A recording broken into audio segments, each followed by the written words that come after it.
नमस्कार। बचपन से ऐसी बहुत सारी चीजें होती हैं, बातें होती हैं जो मैं अपनी मम्मी से कहना चाहता था, लेकिन आज तक कभी कह नहीं पाया। तो मुझे लगता है कि इससे अच्छा मौका या और इससे अच्छा मंच मुझे कभी नहीं मिलेगा। तो मैं आपसे वो सब कहना चाहता हूँ मम्मी, जो मैं आज तक आपसे कह नहीं पाया था। लोग कहते हैं, लोग आज मेरी तारीफ करते हैं, कहते हैं कि शलीका है, तहजीब है, अदब है मुझ में, जो कुछ होना चाहिए वो सब है मुझ में। शुक्रिया माँ, आपकी जादूगरी ने कमाल दिखा दिया। कुदरत मिट्टी को चमकना नहीं सिखा पाई, आपने सिखा दिया। यूं तो मैं एक आम सा लड़का हूँ, कुछ अलग नहीं है मुझ में, पर ये बात मेरी माँ को कौन समझाए। मेरी तारीफ यूं करती है जैसे मैं कोई मंदिर में रखी हुई मूरत हूँ। मेरे माथे पे काला टीका लगाती है जैसे मैं सबसे खूबसूरत हूँ। और सब लोग कहते हैं कि माँ का दिल ममता की मूरत है, मोहब्बत का खजाना है, माँ का दिल ये है, माँ का दिल वो है। अरे फिल्मी बातें छोड़िए, क्या किसी ने देखा है माँ का दिल? मैंने तो नहीं देखा। हाँ, मैंने अपनी माँ के हाथ जरूर देखे हैं, वो हाथ जो मेरे लिए रोटियां सेकते हुए जल जाया करते थे, जो मेरी नन्ही उंगलियों के थाम को चलना सिखाया करते थे, वो हाथ जो मुझे पेंसिल पकड़ के लिखना सिखाते थे, जिन हाथ के सिरहाने मैं तकिया बना के सोता था, वह हाथ जो मुझे एक थप्पड़ मारने के बाद खुद 10 बार रोते थे। आज हम सभी श्रवण कुमार तो नहीं बन सकते, हम माँ के पैरों को अपने आंसुओं से तो नहीं धो सकते, परंतु एक काम जरूर कर सकते हैं कि रोज रात को सोने से पहले माँ के उन हाथों का, जिन झुर्री भरो हाथों का हमारे ऊपर कर्ज है, उन हाथों को रोज सोने से पहले चूम के सो तो सकते हैं। और सब ये कहते हैं कि खुदा हर जगह मौजूद नहीं हो सकता, इसलिए उसने माँ बनाई, लेकिन इसके आगे की बात मैं बताता हूँ। ऐसा नहीं है कि खुदा ने माँ को बना के बहुत जश्न मनाया, वो बहुत खुश हुआ। बस सच तो ये है कि खुदा माँ को बना के बहुत पछताया, इसलिए क्योंकि उसकी हर एक जादूगिरी किसी और ने ले ली और वह जान भी ना पाया। खुदा का काम था मोहब्बत, वह माँ करने लगी। खुदा का काम था हिफाजत, वह माँ करने लगी। और खुदा का काम था हिफाजत, वह भी माँ करने लगी। देखते ही देखते उसकी आंखों के सामने कोई और परवरदिगार हो गया। वह बहुत रोया, बहुत पछताया, क्योंकि खुद माँ को बना के खुदा बेरोजगार हो गया।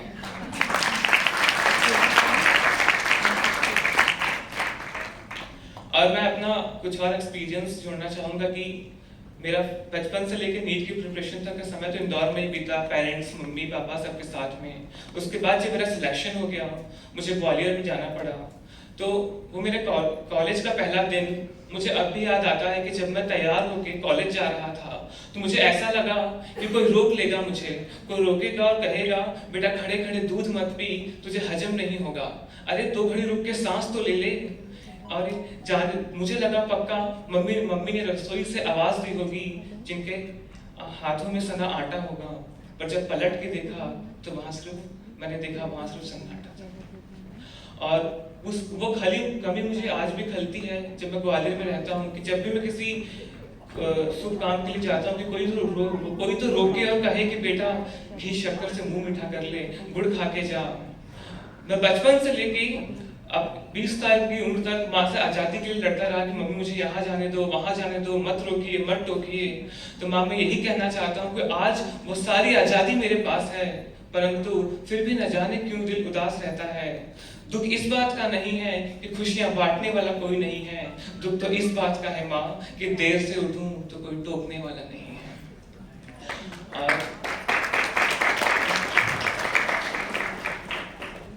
आज के युवाओं के लिए मैंने कुछ पंक्तियां कहना चाहूंगा कि लाइफ कैसी होती अगर उसमें माँ न होती, कि पैसा तो होता लेकिन बरकत नहीं होती, धूप लगी तो आंचल से कौन छिपाता, पापा के डांट से कौन बचाता, कौन कहता जल्दी घर वापस आना, कोई बाहर का दे तो कुछ मत खाना, छाता ले जा मुझे साथ में धूप लगेगी, टिफिन बांध दिया है बेटा खा लेना जब भूख लगेगी। अपने पांव दबाकर आप मुझे स्कूल छोड़ने जाते थे, हर एक निवाला अपने हाथ से मुझे रोज खिलाते थे। माथे का वो काला टीका जो मुझे भाता नहीं था, काला अक्षर भैंस बराबर जब मुझे आता नहीं था, हाथ जल जाते थे जिसके मेरी फेवरेट डिश बनाने में, मैं खुद का मन मार लेती थी मुझे बैट बॉल दिलाने में। और आज के यूथ के लिए मैं कुछ कहना और चाहूंगा कि लाखों हैं फ्रेंड्स तुम्हारे आज फेसबुक की लिस्ट में, लाखों हैं फ्रेंड्स तुम्हारे आज फेसबुक की लिस्ट में, पर मम्मी को टाइम देते हो थोड़ी थोड़ी किस्त में। तुम इंस्टा के रील पर घंटे अटके रहते हो, ज्ञान बांटते हो सोशल मीडिया पर माँ से कुछ ना कहते हो। अरे जो सीख रही है आज वीडियो कॉल लगाना, तुमसे बात का एक बहाना। दोस्त जेब भले ही गर्म हो और बैंक में तेरे पैसा है, पर सिर्फ माँ ही है जो पूछती है कि मेरा बेटा तू कैसा है।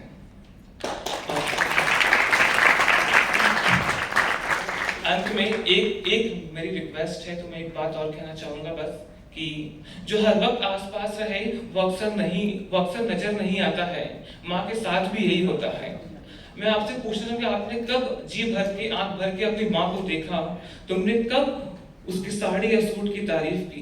कब उसकी चूड़ियों के रंग को नोटिस किया? कब उसकी नेल पॉलिश पर अपनी राय दी? आखिरी बार कब कहा कि माँ जच रही हो, माँ प्यारी लग रही हो? तुम क्या सोचते हो कि माँ को बस तुम्हारा कमरा सजाना अच्छा लगता है, बस तुम्हारे लिए स्वेटर बुनना अच्छा लगता है? अरे माँ भी कभी लड़की थी दोस्त, और हर लड़की की तरह माँ को भी तारीफ सुनना अच्छा लगता है। और अभी भी कोई देर नहीं हुई है, आज ही जाके अपनी माँ को बताइए कि दुनिया में आप उनसे खूबसूरत और कोई लड़की हो नहीं सकती। धन्यवाद और once again happy Mother's Day।